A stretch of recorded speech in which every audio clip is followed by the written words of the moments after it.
ಇವತ್ತಿನ ವಿಡಿಯೋದಲ್ಲಿ ನಾವು ಎಕ್ಸ್ಪೋರ್ಟ್ ಇಂಪೋರ್ಟ್ ಬಿಸ್ನೆಸ್ಗಳಲ್ಲಿ ಯಾವ ಥರ ಜಾಬ್ಗಳಿದೆ, ಯಾವ ಥರ ಸ್ಯಾಲ್ರಿಗಳು ಸಿಗುತ್ತೆ, ಏನೆಲ್ಲ ಜಾಬ್ಗಳನ್ನ ಮಾಡ್ಬೋದು, ಅದರಿಂದ ಎ ಐದಿಂದ ಏನು ವ್ಯತ್ಯಾಸಗಳಾಗ್ಬೋದು, ಅಥವಾ ಯಾವ ಜಾಬ್ಗಳು ಸ್ವಲ್ಪ ಟೆಂಪ್ರರಿ ಪರ್ಪಸಲ್ಲಿದೆ, ಮುಂದೆ ಹೋದಂಗೆ ಜಾಬ್ಗಳು ಹೋಗ್ಬಿಡುವ ಚಾನ್ಸಸ್ ಇರುತ್ತೆ. ಸೊ ಯಾವ ಜಾಬ್ಗಳಲ್ಲಿ ಒಳ್ಳೆ ದುಡ್ಡಿದೆ, ಏನಿದೆ ಅನ್ನೋದನ್ನು ಡಿಸ್ಕಸ್ ಮಾಡೋಣ. ನಾವು ವಿಡಿಯೋಗಳು ಮಾಡೋದು ಎಕ್ಸ್ಪೋರ್ಟ್ ಇಂಪೋರ್ಟ್ ಬಿಸ್ನೆಸ್ ಮೇಲೆ, ಪ್ರಾಡಕ್ಟ್ ಮೇಲೆ, ಅನಾಲಿಸಿಸ್ ಮೇಲೆ, ಅಥವಾ ಇವತ್ತಿನ ಟ್ರೆಂಡ್ ಏನು ನಡೀತಾ ಇದೆ ಅದ್ರ ಮೇಲೆ ಮಾಡಿರ್ತೇವೆ. ಬಟ್ ತುಂಬ ಜನ ವಿಡಿಯೋಸಲ್ಲಿ ಸರ್ ನನಗೆ ಜಾಬ್ ಮಾಡೋದಿದೆ, ನಿಮ್ಮ ಕಂಪ್ನಿ ಜೊತೆ ಜಾಬ್ ಹೇಗೆ ಮಾಡಬೇಕು, ಅಥವಾ ಬೇರೆ ಕಂಪ್ನಿಯಲ್ಲಿ ಎಕ್ಸ್ಪೋರ್ಟ್ ಇಂಪೋರ್ಟ್ ಬಿಸ್ನೆಸ್ಸಲ್ಲಿ ಯಾವ ಥರ ಜಾಬ್ಗಳು ಅವೈಲೇಬಲ್ ಇರುತ್ತೆ, ತುಂಬ ಹುಡುಗರಿಗೂ ನಾವು ಕಲಿಸ್ಕೊಡ್ತೇವೆ. ಬಟ್ ಜಾಬ್ಗಳಿಗೆ ಅಂತ ಹೇಳಿ ನಾವೇನು ಜಾಬ್ ಕನ್ಸಲ್ಟೆಂಟ್ಸ್ ಅಲ್ಲ. ಸೊ ಇಂಡಸ್ಟ್ರಿಯಲ್ಲಿರೋ ಜಾಬ್ಗಳ ಬಗ್ಗೆ ಮಾತಾಡೋಣ. ಸೊ ಅದನ್ನು ಬಿಟ್ಟು ಏನೇನು ಪ್ರೊಫೈಲ್ಸ್ಗಳಿರುತ್ತೆ, ಯಾವ ಥರ ಕೆಲಸ ಮಾಡ್ಬೋದು ಏನು ಅನ್ನೋದನ್ನು ಹೇಳ್ತೇನೆ. ಅದ್ರ ಮೇಲೆ ನಿಮ್ಗೆ ಯಾವ್ದು ಇಷ್ಟ ಆಗುತ್ತೆ ನೋಡಿಕೊಂಡು ಅದಕ್ಕೆ ಬೇಕಾಗುವಂಥ ಪ್ರಿಪರೇಷನ್ ಮಾಡಿಕೊಂಡು ಆ ಇಂಡಸ್ಟ್ರಿ ಅಥವಾ ಆ ಕಂಪನಿಗಳಿಗೆ ಅಪ್ಲೈ ಮಾಡಿಕೊಂಡು ನೀವು ಕೆಲಸ ಶುರು ಮಾಡ್ಕೊಳ್ಬೋದು. ಓಕೆನಾ? ಸೊ ಇಲ್ಲಿ ಇದೇ ಇಂಡಸ್ಟ್ರಿಯಲ್ಲಿ ನೀವು 2.5 ಲಕ್ಷದಿಂದ ಹಿಡಿದು 1.5 ಕೋಟಿವರೆಗೂ ನೀವು ಆರಾಮಾಗಿ ಜಾಬ್ ತೆಗಿಬೋದು. ಅದರಲ್ಲಿ ಏನೂ ಸಮಸ್ಯೆಗಳಿಲ್ಲ. ಆದರೆ ಎರಡರ ನಡುವೆ ಇರೋ ಗ್ಯಾಪ್ಗಳು ನಿಮಗೆ ಆಲ್ಮೋಸ್ಟ್ 8-10 ವರ್ಷದ ಗ್ಯಾಪ್ಗಳು ಬರುತ್ತೆ. ಸೊ ಸ್ಟಾರ್ಟ್ ಮಾಡಿದಾಗ ನಿಮಗೆ ಆಫರ್ಗಳು ಕಡಿಮೆ, ಅಂದರೆ ಆಪರ್ಚುನಿಟಿಗಳು ಆಬ್ವಿಯಸ್ಲಿ ಕಡಿಮೆ ಇರುತ್ತೆ. ಕಡಿಮೆ ಇರೋದಲ್ಲದೆ ನಿಮಗೆ ಸ್ಯಾಲರಿನೂ ಕಡಿಮೆ ಇರುತ್ತೆ.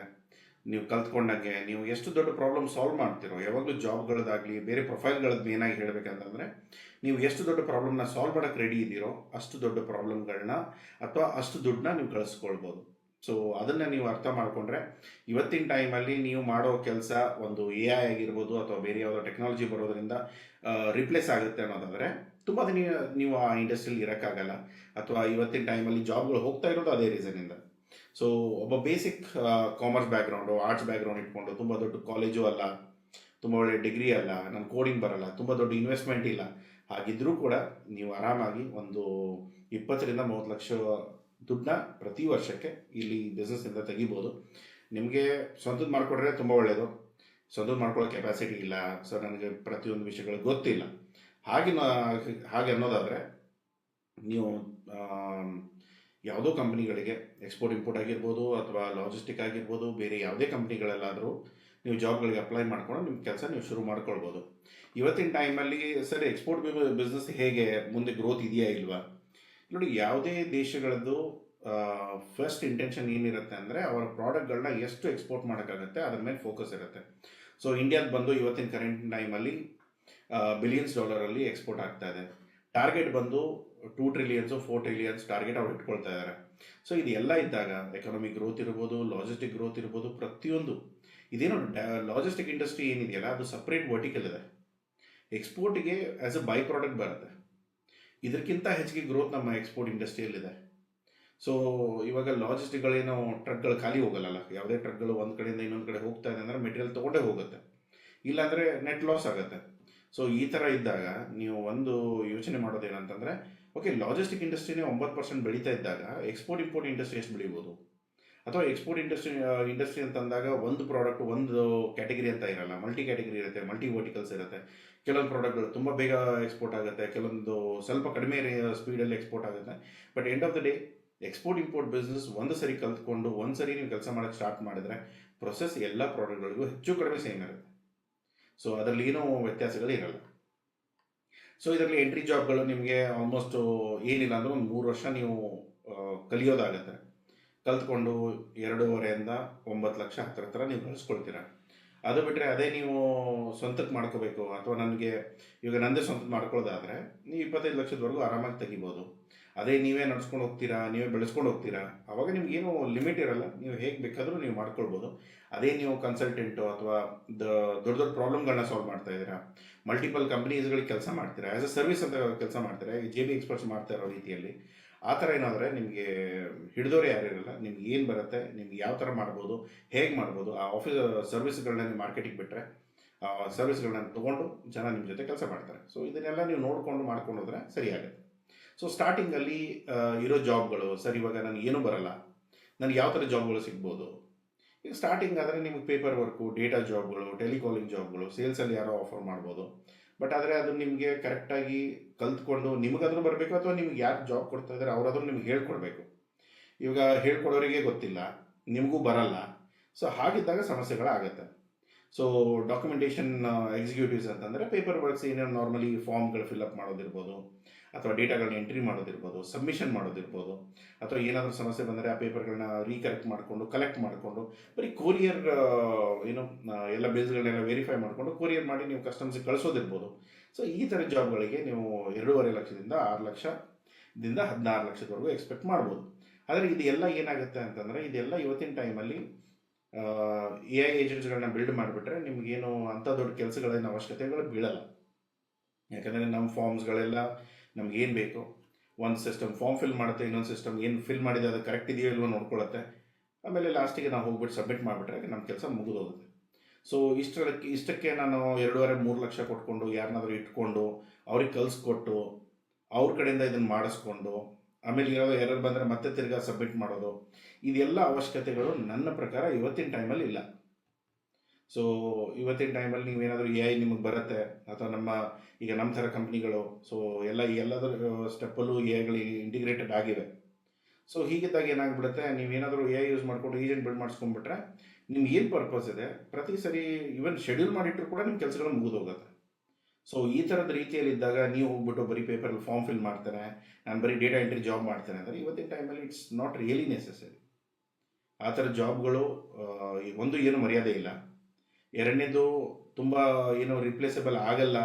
ಅಥವಾ ನಿಮಗೆ 2.5 ಲಕ್ಷ ಕೊಡ್ತಾ ಇದ್ದಾರೆ ಅಂದರೆ ಇನ್ನೊಬ್ರು ಯಾರೋ ಬಂದ್ಬಿಟ್ಟು ನಾನು ಕಡಿಮೆ ದುಡ್ಡಲ್ಲಿ ಮಾಡ್ತೇನೆ ಹಾಗೆ ಅಂತಂದರೆ ನಿಮ್ಮ ಜಾಬಿಂದ ಏನು ವ್ಯಾಲ್ಯೂ ಇರಲ್ಲ. ಸೊ ಎಕ್ಸ್ಪೀರಿಯನ್ಸ್ ಯಾವಾಗ ಕೌಂಟ್ ಆಗುತ್ತೆ, ಯಾವ ಥರದ ಡಾಕ್ಯುಮೆಂಟ್ಸು, ಯಾವ ಥರ ಫೈಲಿಂಗ್ಸು, ಅದು ಮಲ್ಟಿಪಲ್ ಡಾಕ್ಯುಮೆಂಟ್ಸು, ಮಲ್ಟಿಪಲ್ ಫೈಲಿಂಗ್ಸು. ಆಮೇಲೆ ನಿಮ್ಮಿಂದ ಕಂಪ್ನಿಗಳದ್ದು ಏನೋ ಬೆನಿಫಿಟ್ ಆಗಬೇಕು.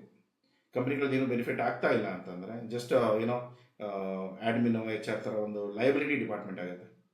ಸೊ ಆ ಥರ ಇದ್ದಾಗ ಏನಾಗುತ್ತೆ, ಸ್ವಲ್ಪ ಎಲ್ಲ ಇತ್ತು ನಡೆದೋಗುತ್ತೆ, ಬಟ್ ಎಲ್ಲವೂ ಸರಿ ಇಲ್ಲ ಅಂದಾಗ, ಸೊ ಬಿಸ್ನೆಸ್ಗಳು ಸರಿಯಾಗಿ ಬರ್ತಾ ಇಲ್ಲ, ಬೇರೆ ವಾಲ್ಯೂಮ್ ಇಲ್ಲ, ಹಾಗಿದ್ದಾಗ ಆಬ್ವಿಯಸ್ಲಿ ನಿಮ್ಮ ಜಾಬ್ಗಳ ಮೇಲೂ ಕೂಡ ತೊಂದರೆಗಳು ಬರುತ್ತೆ. ನೀವು ಇಷ್ಟೆಲ್ಲ ಕಲ್ತ್ಕೊಂಡು ಎಫರ್ಟ್ ಹಾಕ್ಕೊಂಡು ಡಾಕ್ಯುಮೆಂಟೇಷನ್ ಎಲ್ಲ ಮಾಡೋದು ಕಲ್ತ್ಕೊಂಡು ಅಲ್ಲಿ ಹೋಗ್ಬಿಟ್ಟು ನೀವೇನು ಮಾಡೋಕ್ಕಾಗ್ದಿಲ್ಲ ಅಂದರೆ ಅಲ್ಲಿಂದ ಏನೂ ಯೂಸ್ ಇಲ್ಲ. ಸೊ ಎರಡನೇದು ಬಂದು ಕಸ್ಟಮ್ ಕ್ಲಿಯರೆನ್ಸಸ್. ಇದಿಲ್ಲದೆ ನಿಮಗೆ ನಾರ್ಮಲಿ ಎಕ್ಸ್ಪೋರ್ಟ್ ಬಿಸ್ನೆಸ್ಸೇ ಇಲ್ಲ. ಸೊ ಯಾಕೆಂದರೆ ಇಂಡಿಯಾದಿಂದ ಕಸ್ಟಮ್ ಕ್ಲಿಯರೆನ್ಸ್ ಆಗಬೇಕು, ಫಾರಿನಲ್ಲೂ ಕಸ್ಟಮ್ ಕ್ಲಿಯರೆನ್ಸ್ ಆಗಬೇಕು. ಅಂದರೆ ಮೆಟೀರಿಯಲ್ ಹೊರಗೆ ಹೋಗುತ್ತೆ, ಅಲ್ಲಿ ಒಳಗೆ ಹೋಗುತ್ತೆ. ಸೊ ಮೆಟೀರಿಯಲ್ ಇವಾಗ ಆಚೆ ಕಳಿಸೋದಾಗಲಿ ಅಥವಾ ದೇಶದ ಒಳಗಡೆ ತೊಗೊಳ್ಳೋದಾಗಲಿ, ಎರಡರಲ್ಲೂ ಕೂಡ ನಿಮ್ಮ ಕಸ್ಟಮರ್ಸ್ ಏಜೆಂಟ್ಸ್ಗಳು ಬೇಕು, ಪ್ರಾಪರಾಗಿ ಡಾಕ್ಯುಮೆಂಟ್ಸ್ ಮಾಡಬೇಕು, ಕಂಟೈನರ್ ಸ್ಟಫ್ ಮಾಡಬೇಕು, ಅದನ್ನು ಮುಂದೆ ಕಳಿಸೋವಂಥ ಕೆಲಸ ಮಾಡಬೇಕು. ಸೊ ಇದರಲ್ಲಿ ಏನಾಗುತ್ತೆ, ಕೆಲವೊಂದಿಷ್ಟು ಕೆಲಸಗಳು ಮಾತ್ರ ಪೇಪರ್ ವರ್ಕ್ಸ್ ಇರುತ್ತೆ, ಡಾಕ್ಯುಮೆಂಟ್ಸ್ಗಳನ್ನ ನೀವು ಮಾಡ್ಕೋಬೇಕಾಗುತ್ತೆ. ಅದನ್ನು ಹೊರತಾಗಿ ಇನ್ನು ಉಳಿದಿರೋ ಎಲ್ಲ ಕೆಲಸಗಳನ್ನು ಕೂಡ ನೀವು ಮ್ಯಾನ್ಯುವಲಿನೇ ಮಾಡಬೇಕಾಗತ್ತೆ. ಗ್ರೌಂಡಲ್ಲಿ ಲೋಡ್ ಮಾಡೋದಾಗಿರ್ಬೋದು, ಏನೇ ಆಗಿರ್ಬೋದು, ಇದನ್ನೆಲ್ಲ ನಾರ್ಮಲಿ ಮಾಡ್ಕೊಂಡು ಹೋದರೆ ನಿಮ್ಮ ಕೆಲಸಗಳು ಚೆನ್ನಾಗಿ ಸಿಗುತ್ತೆ. ಅದರಲ್ಲೂ ಕೂಡ ನಿಮ್ಮ ಕಾಂಟ್ಯಾಕ್ಟ್ಸ್ಗಳು ಬೆಳೆಯುತ್ತೆ, ನಿಮ್ಮ ಕಂಪನಿಗೆ ಕ್ಲೈಂಟ್ಸ್ಗಳಾಗ್ತಾರೆ. ಸೊ ಇದನ್ನೆಲ್ಲ ನೋಡ್ಕೊಂಡು ನೀವು ಓವರಾಲ್ ವರ್ಕೌಟ್ ಮಾಡಿದ್ರೆ ಓವರಾಲ್ ನಿಮಗೆ ಒಳ್ಳೆ ಗ್ರಿಪ್ ಸಿಗುತ್ತೆ. ಮುಂದೆ ನೀವು ಮಾಡ್ಕೊಂಡು ಹೋಗಿರೋ ಥರ ನಿಮ್ಮ ಕಂಪ್ನಿಗಳು ಬೆಳ್ಕೊಂಡು ಹೋಗುತ್ತೆ. ಸೊ ಫ್ರೇಟ್ ಪ್ರೈಸಸ್ ಇರ್ಬೋದು, ಆಪ್ರೇಷನ್ಸ್ ಇರ್ಬೋದು. ಸೊ ಆಪ್ರೇಷನ್ಸ್ ಆಗಿರ್ಬೋದು, ಫ್ರೇಟ್ ಪ್ರೈಸಸ್ ಆಗಿರ್ಬೋದು. ಫ್ರೇಟ್ ಅಂತಂದರೆ ನಮ್ಮ ಕಾರ್ಗೋಗಳು, ನಾವೇನು ಕಂಟೈನರ್ಗಳನ್ನ ಬುಕ್ ಮಾಡ್ತೀವೋ ಆ ಫ್ರೇಟ್ ಬರೋದು, ಶಿಪ್ಪಲ್ಲಿ ಲೋಡ್ ಆಗೋದು, ಶಿಪ್ ಮುಂದೆ ಹೋಗೋದು, ಇದೆಲ್ಲವೂ ಕೂಡ ಫ್ರೇಟ್ಸಲ್ಲಿ ಬರುತ್ತೆ. ಸೊ ಅದರಲ್ಲಿ ಆಪ್ರೇಷನ್ಸಲ್ಲಿ ಏನು, ಕರೆಕ್ಟ್ ಟೈಮಿಗೆ ಕಂಟೈನರ್ ಕಳಿಸೋದು, ಬಂದಿರೋ ಕಂಟೈನರ್ನ ಕರೆಕ್ಟಾಗಿ ಕೇಟರ್ ಮಾಡಿಸಿ ಕಸ್ಟಮ್ ಕಡೆಯಿಂದ ಅಪ್ರೂವ್ ಮಾಡಿಸಿ ಕಂಟೈನರ್ ಡಿಸ್ಪ್ಯಾಚ್ ಮಾಡಿಸೋದು, ಯಾವ ವೆಸಲ್ ಬುಕ್ ಮಾಡಿದರೆ ಆ ವೆಸಲಿಗೆ ಲೋಡ್ ಮಾಡಿಸೋದು, ಇದೆಲ್ಲ ಕೂಡ ನಾರ್ಮಲಿ ಆಟೋಮೆಟಿಕ್ ಆಗಿ ಹೋಗುತ್ತೆ. ಆದರೆ ಇದನ್ನೆಲ್ಲ ನೋಡ್ಕೊಳ್ಳೋ ಅಂಥ ಕೆಲಸ ಇರುತ್ತೆ ನಿಮ್ಮದು. ಸೊ ಅದನ್ನು ನೀವು ಕರೆಕ್ಟಾಗಿ ಮಾಡ್ಕೊಂಡು ಹೋದರೆ 3 ಲಕ್ಷದಿಂದ 32 ಲಕ್ಷ ನೀವು ಆರಾಮಾಗಿ ತೆಗಿಬೋದು. ಎಷ್ಟು ದೊಡ್ಡ ಕಂಪ್ನಿಗಳಲ್ಲಿ ಕೆಲಸ ಮಾಡ್ತೀರಾ, ಯಾವ ಪೊಸಿಷನಲ್ಲಿ ಕೆಲಸ ಮಾಡ್ತೀರಾ ಅದ್ರ ಮೇಲೆ ಇರುತ್ತೆ. ಎಂಟ್ರಿ ಜಾಬಲ್ಲಿ ಸ್ವಲ್ಪ ನೋಡಿ, ಎಲ್ಲರೂ ಹೆಚ್ಚು ಕಡಿಮೆ 5.5ರಿಂದ 6 ಲಕ್ಷದವರೆಗೂ ಮಿನಿಮಮ್ ಇವತ್ತಿನ ಟೈಮ್ ಸಿಚುವೇಶನ್ಸಲ್ಲಿ ಪೇ ಮಾಡ್ತಾರೆ. ಅದರಲ್ಲಿ ನಿಮ್ಗೆ ಏನಾದರೂ ಮುಂಚೆ ಸ್ವಲ್ಪ ಗೊತ್ತಿತ್ತು ಅಂದರೆ ಒಳ್ಳೆಯದು. ಇಲ್ಲ ನನಗೆ ಏನೂ ಗೊತ್ತಿಲ್ಲ, ನಾನು ಫ್ರೆಷರ್ ಇದ್ದೇನೆ, ನಾನು ಇಂಟರ್ನಾಗಿ ಕೆಲಸ ಮಾಡ್ತೇನೆ ಅಂತಂದರೆ ತುಂಬ ಕಡಿಮೆ ಆಪರ್ಚುನಿಟಿ ಸಿಗುತ್ತೆ. ಕಲಿಯೋಕ್ಕೆ ಮಾಡೋಕ್ಕೆ ತುಂಬ ವಿಷಯಗಳಿರಲ್ಲ, ಅಥವಾ ಯಾರು ನಿಮ್ಗೆ ಅಷ್ಟು ಎಫರ್ಟ್ ಕೊಟ್ಟು ಹೇಳ್ಕೊಡೋಷ್ಟು ಟೈಮ್ ಇರಲ್ಲ. ಸೊ ಆ ಥರ ಇದ್ದಾಗ ಯಾವುದೇ ಥರದ ವಿಷಯಗಳನ್ನ ನೀವು ಕಲ್ತ್ಕೊಂಡು ಮಾಡಬೇಕಂದ್ರೆ A to Z ವೀಡಿಯೋಸ್ಗಳನ್ನ ನೋಡ್ಕೊಳ್ಳಿ, ನಿಮ್ಗೆ ಆಟೋಮೆಟಿಕ್ ವಿಷಯಗಳು ಗೊತ್ತಾಗುತ್ತೆ. ಅದನ್ನು ತಲೆಯಲ್ಲಿ ಇಟ್ಕೊಂಡು ಬೇರೆ ಯಾವ ಡಿಪಾರ್ಟ್ಮೆಂಟಲ್ಲಿ ಯಾವ ರೀತಿಯಲ್ಲಿ ಕೆಲಸ ಮಾಡಬೇಕು ಅಂದ್ಕೊಂಡಿದ್ರೆ ಅದನ್ನು ನೋಡ್ಕೊಂಡು ನೀವು ಕೆಲಸ ಮಾಡ್ಕೊಂಡು ಹೋದರೆ ಸಾಕಾಗುತ್ತೆ. ಸೊ ಟ್ರೇಡ್ ಫೈನಾನ್ಸ್ ಆಫೀಸರ್ ಅಂದರೆ ಈ ಏಜೆಂಟ್ ಇರ್ತಾರಲ್ಲ, ಇನ್ಶೂರೆನ್ಸ್ ಏಜೆಂಟ್ಗಳು. ಸೊ ಕಂಪ್ನಿ ಇರುತ್ತೆ, ನೀವು ಇರ್ತೀರಾ, ನೀವು ದುಡ್ಡು ಕೊಡ್ತೀರಾ, ಅವ್ರ ಇನ್ಶೂರೆನ್ಸ್ ತೊಗೊಂಬಂದು ನಿಮಗೆ ಯಾವ ಕಂಪ್ನಿ ಇನ್ಶೂರೆನ್ಸ್ ಇದೆ ಆ ಕಂಪ್ನಿ ಇನ್ಶೂರೆನ್ಸ್ನ ನಿಮ್ಗೆ ಕೊಡಿಸ್ತಾರೆ.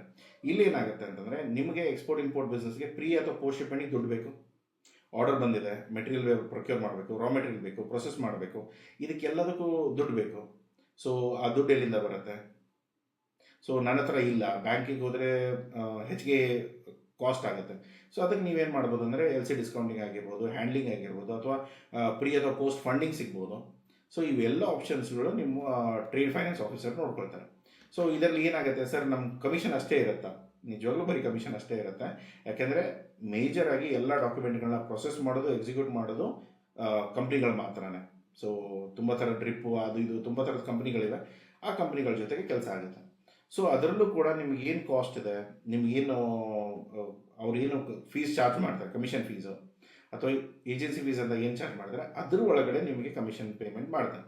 ಸೊ ಅವ್ರು 1,00,000 ಗಳಿಸ್ಕೊಂಡ್ರೆ ನಿಮ್ಗೊಂದು 25,000-30,000 ಕೊಡ್ತಾರೆ. ಒನ್ ಟೈಮ್ ಕೊಡ್ತಾರೆ, ನೆಕ್ಸ್ಟ್ ಬರೋ ಬಿಸ್ನೆಸ್ಗಳನ್ನೆಲ್ಲ ಅವರೇ ನೋಡ್ಕೊಳ್ತಾರೆ. ಸೊ ಈ ಥರ ಆದಾಗ ನಿಮ್ಗೇನಾಗುತ್ತೆ, 1 ಗಂಟೆ 2 ಗಂಟೆ ಕೆಲಸ ಇರುತ್ತೆ ಅಷ್ಟೇ. ಫುಲ್ ಡೇ ಕುತ್ಕೊಂಡು ಅದನ್ನೇ ಕೆಲಸ ಮಾಡುವಂಥದ್ದು ಅವಶ್ಯಕತೆಗಳಿರಲ್ಲ. ಸ್ವಲ್ಪ ನೀವೇನೋ AI ಯೂಸ್ ಮಾಡಿಕೊಂಡು ಸ್ವಲ್ಪ ಮಾರ್ಕೆಟಿಂಗು, ನಿಮ್ಮ ಬಂದಿರೋ ಎನ್ಕ್ವೈರಿಗಳನ್ನ ಪ್ರಾಪರಾಗಿ ಫೈಲ್ ಮಾಡೋದು, ರಿಟರ್ನ್ ಫೈಲ್ ಮಾಡಿಸೋದು, ಇದನ್ನೆಲ್ಲ ಮಾಡಿಕೊಂಡ್ರೆ ಉಳಿದಿದ್ದರೆಲ್ಲ ಕಂಪ್ನಿಗಳು ನೋಡ್ಕೊಳ್ತಾರೆ. ನಿಮ್ಮ ಡೀಲ್ಗಳು ಕ್ಲೋಸ್ ಆಗುತ್ತೆ. ಡೀಲ್ಗಳು ಕ್ಲೋಸ್ ಆದಮೇಲೆ ನಿಮ್ಗೆ ಏನು ಕಮಿಷನ್ ಸಿಗಬೇಕು ಅದು ನಿಮ್ಗೆ ಸಿಗುತ್ತೆ. ಸೊ ಇದು ಕೂಡ ಇದೊಂದು 5 ಪ್ರೊಫೈಲ್ಗಳು ಸ್ಟಾರ್ಟಿಂಗಲ್ಲಿ ಕಡಿಮೆ ದುಡ್ಡಲ್ಲಿ ಇವಾಗಿನ ಲೆವೆಲಲ್ಲಿ ನೀವು ಸ್ಟಾರ್ಟ್ ಮಾಡ್ಕೊಳ್ಬೋದು. ಸ್ವಲ್ಪ ಕಲ್ತ್ಕೊಂಡಿದ್ದೇನೆ, ಮಾಡಬೇಕು ನಾನಿನ್ನ, ಮುಂದೆ ನನ್ನ ಫ್ಯೂಚರ್ ಹೇಗೆ ಅಂದರೆ, ಸ್ವಲ್ಪ ಡಿಮಾಂಡಿಂಗ್ ಇರೋ ಜಾಬ್ಗಳು ಮುಂದೆ ಹೋದರೆ ತುಂಬ ಒಳ್ಳೆಯ ಕೆಲಸ ಆಗೋ ಜಾಬ್ಗಳು ನಾರ್ಮಲಿ ಎಕ್ಸ್ಪೋರ್ಟ್, ಸೇಲ್ಸ್ ಮತ್ತು ಬಿಸ್ನೆಸ್ ಡೆವಲಪ್ಮೆಂಟ್. ಇವಾಗ ಬಾಯರ್ಸ್ಗಳಿಲ್ಲದೆ ಯಾವ ಕಂಪ್ನಿಗಳಿಲ್ಲ, ಯಾವುದೇ ಆರ್ಡರ್ ಬರದೆ ಹೋದರೆ ಕಂಪ್ನಿಗಳು ಮಾಡೋ ಕೆಲಸ ಏನೂ ಇಲ್ಲ. ಸೊ ಕಂಪ್ಲೀಟಾಗಿ ಬಿಸ್ನೆಸ್ನ ನಡೆಸುವಂಥ ಡಿಪಾರ್ಟ್ಮೆಂಟ್ ಅಂದರೆ sales and marketing. So marketing ಮಾಡ್ತೀರಾ, ಲೀಡ್ಸ್ಗಳು ಬರುತ್ತೆ, ಲೀಡ್ಸ್ಗಳನ್ನ ಕನ್ವರ್ಟ್ ಮಾಡ್ತೀರಾ, ಸೇಲ್ಸ್ ಆಗುತ್ತೆ, ಸೇಲ್ಸ್ಗಳಿಂದ ದುಡ್ಡು ಬರುತ್ತೆ, ರೆವಿನ್ಯೂ, ಪ್ರೊಡಕ್ಷನ್ ಸ್ಟಾರ್ಟ್ ಆಗುತ್ತೆ, ಪ್ರೊಡಕ್ಷನ್ ಆದಮೇಲೆ ಲಾಜಿಸ್ಟಿಕ್ಕು, ಆಪ್ರೇಷನ್ದವರು, ಅವರು ಅಕೌಂಟ್ಸು ಎಲ್ಲರೂ ಬರ್ತಾರೆ. ಇವಾಗ ನೀವು ಸೇಲ್ಸೇ ಅಂದರೆ ಆರ್ಡರೇ ಬಂದಿಲ್ಲ ಅಂದರೆ ನೀವೇನು ಮಾಡ್ತೀರಾ? ಎಲ್ಲರಿಗೂ ಆರ್ಡರ್ ಬೇಕು, ಎಲ್ಲರಿಗೂ ಬಿಸ್ನೆಸ್ ಬೇಕು. ಯಾಕೆ? ಈಗ ಬಿಸ್ನೆಸ್ ಬರದೇ ಹೋದರೆ ಏನು ಮಾಡೋದಿದೆ, ಎಲ್ಲಿಗೆ ಮಾಡ್ತೀರಾ, ಯಾರಿಗೆ ಮಾಡ್ತೀರಾ? ಸೊ ಇದನ್ನು ನೀವು ಅರ್ಥ ಮಾಡ್ಕೋಬೇಕಂದ್ರೆ ಇದು ತುಂಬ ಒಳ್ಳೆಯ ಡಿಪಾರ್ಟ್ಮೆಂಟು. ಆದರೆ ಮಾರಕ್ಕೆ ಗೊತ್ತಿರಬೇಕು, ಕನೆಕ್ಷನ್ಸ್ ಆಗಬೇಕು, ಇಂಟರ್ನ್ಯಾಷನಲ್ ಲ್ಯಾಂಗ್ವೇಜಸ್ಗಳು ಬರಬೇಕು, ಆಮೇಲೆ ಸೇಲ್ಸ್ ಆ್ಯಂಡ್ ಸ್ಟ್ರಾಟಜೀಸ್ಗಳಿರಬೇಕು. ಇವೆಲ್ಲ ಕಲ್ತ್ಕೊಂಡು ಒಂದು ಹಂತಕ್ಕೆ ನೀವು ಮಾಡ್ಕೊಳ್ಳೋಕೆ ಸ್ಟಾರ್ಟ್ ಆದರೆ ಯಾವ ಮಾರ್ಕೆಟು, ಯಾವ ಬಾಯರ್ಸು, ಎಷ್ಟಕ್ಕೆ ಮಾತಾಡಬೇಕು, ಏನೆಲ್ಲ ಸ್ಪೆಸಿಫಿಕೇಷನ್ ಇರಬೇಕು, ಅವರೆಲ್ಲ ಏನೆಲ್ಲ ಕೇಳ್ಬೋದು, ಅವರೆಲ್ಲ ಕೇಳಿದ್ದಕ್ಕೆ ನಾನು ಸ್ಯಾಟಿಸ್ಫ್ಯಾಕ್ಟರಿ ಉತ್ತರಗಳನ್ನ ಹೇಗೆ ಕೊಡಬೇಕು. ಈಗ ನೀವು ಕೊಡೋ ಉತ್ತರ ನನಗೆ ಸಮಾಧಾನ ಅನಿಸ್ಲಿಲ್ಲ ಅಂದರೆ ನಾನು ಯಾಕೆ ನಿಮ್ಮ ಜೊತೆ ಕೆಲಸ ಮಾಡಲಿ? ಸೊ ಈ ಥರದನ್ನೆಲ್ಲ ನೀವು ನೋಡಿಕೊಂಡು ನೀವೆಲ್ಲ ಕ್ಯಾಲ್ಕುಲೇಟ್ ಮಾಡಿಕೊಂಡ್ರೆ ಈಗ ಹೊಸ ಬಾಯರ್ಸ್ಗಳನ್ನ ತೊಗೊಂಡು ಬರೋದು. ಯಾಕೆಂದರೆ ಮೇಯ್ನಾಗಿ ಎಲ್ಲ ಎಕ್ಸ್ಪೋರ್ಟರ್ಸ್ಗಳಿಗೆ ಇರೋದು ಒಂದೇ ಕಡಿಮೆ, ದ್ಯಾಟ್ ಈಸ್ ಬಾಯರ್ಸ್. ಬಾಯರ್ಸ್ಗಳು, ಸೇಲ್ಸ್ಗಳು ನಿಮ್ಮ ಆಪರ್ಚುನಿಟಿ ಇತ್ತು ಅಂದರೆ ನಿಮಗೆ ಸ್ಯಾಲ್ರಿಗೆಲ್ಲ ಕಮಿಷನ್ಗಾದರೂ ಇಟ್ಕೊಳ್ತಾರೆ. ಸೊ 3.5 lakhs ಬೇಸ್ ಸ್ಯಾಲ್ರಿ ಇರ್ಬೋದು, ಬೆಳೀತಾ ಬೆಳೀತಾ ನೀವು 65 ಲಕ್ಷದವರೆಗೂ ಹೋಗ್ಬೋದು. ನೀವು ಯಾವ ಲೆವೆಲ್ ಆರ್ಡರ್ಸ್ಗಳನ್ನ ತೊಗೊಂಡು ಬರ್ತೀರಾ, ಅದನ್ನು ನಿಮಗೆ ಯಾವ ಕಂಪ್ನಿಗೆ ಕೆಲಸ ಮಾಡ್ತಾ ಇದ್ದೀರಾ, ಆ ಕಂಪ್ನಿ ನಿಮ್ಮ ಕೆಲಸಕ್ಕೆ ಎಷ್ಟು ಮರ್ಯಾದೆ ಕೊಡ್ತಾರೆ, ಅದರ ಮೇಲೆ ನಿಮ್ಮ ಸ್ಯಾಲ್ರೀಸ್ಗಳು ಡಿಪೆಂಡ್ ಆಗುತ್ತೆ. ಇವಾಗ ಕೊಡಿ, ಒಂದೆರಡು ಬಿಸ್ನೆಸ್ಗಳನ್ನ ತಂದು ಕೊಡಿ, ಜನರೇಟ್ ಮಾಡಿಸಿ, ಅದಾದಮೇಲೆ ನಿಮ್ಮ ಇನ್ಕ್ರಿಮೆಂಟ್ ಇಲ್ಲ, ಗ್ರೋತ್ ಕಾಣಿಸ್ತಾ ಇಲ್ಲ ಅಂದರೆ ಕಂಪ್ನಿ ಚೇಂಜ್ ಮಾಡಿಕೊಡಿ. ಆ ಕಸ್ಟಮರು ನಿಮ್ಮ ಜೊತೆ ಇರ್ತಾನೆ, ತೊಗೊಂಡ್ಬಿಟ್ಟು ಹೊರ ಆಚೆ ಹೋಗಿ, ಸಮಸ್ಯೆ ಇಲ್ಲ. ಟ್ರೇಡ್ ಕಂಪ್ಲೈನ್ಸ್ ಸ್ಪೆಷಲಿಸ್ಟ್ ಇವತ್ತಿನ ಟೈಮಲ್ಲಿ ರೂಲ್ಸ್ ಇವತ್ತಿದ್ದಿರೋ ಥರ ನಿನ್ನೆ ರಾತ್ರಿ ಇರೋದು ಬೆಳಗ್ಗೆ ಇಲ್ಲ, ಬೆಳಗ್ಗೆ ಇರೋದು ಸಾಯಂಕಾಲ ಇಲ್ಲ. ಸೊ ಈ ಥರ ದಿನಗಳು ನಡೀತಾ ಇದ್ದಾಗ, ಅದು ಮತ್ತು ಟ್ರಂಪ್ ಬಂದಾಗಿಂದಂತೂ ಇನ್ನೂ ಜಗತ್ತು ಸ್ವಲ್ಪ ಅಲ್ಲೋಲ ಕಲ್ಲೋಲ ನಡೀತಾ ಇದೆ. ಸೊ ಈ ಥರ ಸಿಚುವೇಶನ್ಗಳಿದ್ದಾಗ ನೀವು ಮಾಡಬೇಕಾಗಿರೋದೇನು, ಪ್ರಾಪರಾಗಿ ಯಾವ ರೂಲ್ಸು, ಯಾವ ಡಾಕ್ಯುಮೆಂಟ್ಸು, ಏನು ಲೀಗ್ಯಾಲಿಟೀಸು, ಎಲ್ಲಿ ಏನು ಚೇಂಜ್ ಆಗಿದೆ ಅದನ್ನು ನೋಡಿಕೊಂಡು ಪ್ರಾಪರಾಗಿ ಮಾನಿಟರ್ ಮಾಡಿಕೊಂಡು ಒಂದು ಕಂಟೈನರ್ ಇಲ್ಲಿಂದ ಹೋಗ್ತಾ ಇದೆ ಅಂದರೆ ಯಾವುದೇ ಥರದ ಸಮಸ್ಯೆಗಳು ಅಲ್ಲಿ ಆಗೋ ಹಾಗದೆ ಕರೆಕ್ಟಾಗಿ ಅಲ್ಲಿ ಪ್ರಾಡಕ್ಟ್ಗಳು ಮುಟ್ಟಿ ಅವ್ರ ಕಸ್ಟಮರಿಗೆ ತಲುಪೋ ಥರ ಮಾಡಿದ್ರೆ ಅಂದರೆ ಅದರಷ್ಟು ಬೆನಿಫಿಟ್ ಬೇರೆ ಯಾವುದೂ ಇಲ್ಲ. ಯಾಕೆಂದರೆ ಎಲ್ಲನೂ ಚೆನ್ನಾಗಿರ್ಬೋದು, ಇಲ್ಲಿ ಒಂದು ಕಂಪ್ಲೈನ್ಸ್ ಡಾಕ್ಯುಮೆಂಟ್ ಇರ್ಬೋದು, ಒಂದು ಪ್ರೊಸೆಸ್ ಇರ್ಬೋದು, ಇಲ್ಲಿ ಕಳಿಸಿರೋ ಮಾವಿನ ಹಣ್ಣು ಅಲ್ಲಿ ಮುಟ್ಟಲ್ಲ, ಬ್ಯಾನ್ ಆಗಿಬಿಡುತ್ತೆ, ಅಥವಾ ರಿಸ್ಟ್ರಿಕ್ಟೆಡ್ ಬಂದುಬಿಡುತ್ತೆ, ಅಥವಾ ಪ್ರಾಡಕ್ಟ್ಸ್ಗಳನ್ನ ಸಮುದ್ರಕ್ಕೆ ಬಿಸಾಕ್ಬಿಡ್ತಾರೆ. ಸೊ ಈ ಥರ ಆಗೋದು ಯಾವಾಗ ಅಂತಂದರೆ, ಯಾವಾಗ ನೀವು ರೂಲ್ಸ್ಗಳು ಅರ್ಥ ಮಾಡ್ಕೊಳ್ದೆ ಏನೋ ಎಕ್ಸ್ಪೋರ್ಟ್ ಮಾಡ್ತೀರಾ, ಹೇಗೋ ಎಕ್ಸ್ಪೋರ್ಟ್ ಮಾಡ್ತೀರಾ, ದುಡ್ಡನ್ನ ಕಳ್ಕೊಳ್ತೀರಾ, ಅಲ್ಲಿವರೆಗೂ ಇಷ್ಟೆಲ್ಲ ಕಷ್ಟಪಟ್ಟು ಆರ್ಡರ್ ತೊಗೊಂಡು ಬಂದು ಪ್ರಿಪೇರ್ ಮಾಡಿ ಎಲ್ಲ ಮಾಡಿ ಕಳಿಸಿರ್ತೀರ, ಒಂದು ರೂಲ್ಸ್ ಫಾಲೋ ಮಾಡಿರಲ್ಲ, ಅದಕ್ಕೆ ನಿಮ್ಮ ಪ್ರಾಡಕ್ಟ್ಗಳು ರಿಜೆಕ್ಟ್ ಆಗಿಬಿಡುತ್ತೆ. ಸೊ ಅವಾಗೇನು, ದುಡ್ಡು ಹೋಯಿತು, ಕಸ್ಟಮರ್ಗೆ ಪ್ರಾಡಕ್ಟು ಮುಟ್ಟಲಿಲ್ಲ, ಕಸ್ಟಮರು ಬೇಜಾರು ಮಾಡ್ಕೊಳ್ತಾರೆ. ಸೊ ಇದೆಲ್ಲ ಆದಾಗ ನೆಟ್ ಲಾಸ್ ಆಗೋದು ನಿಮಗೆ.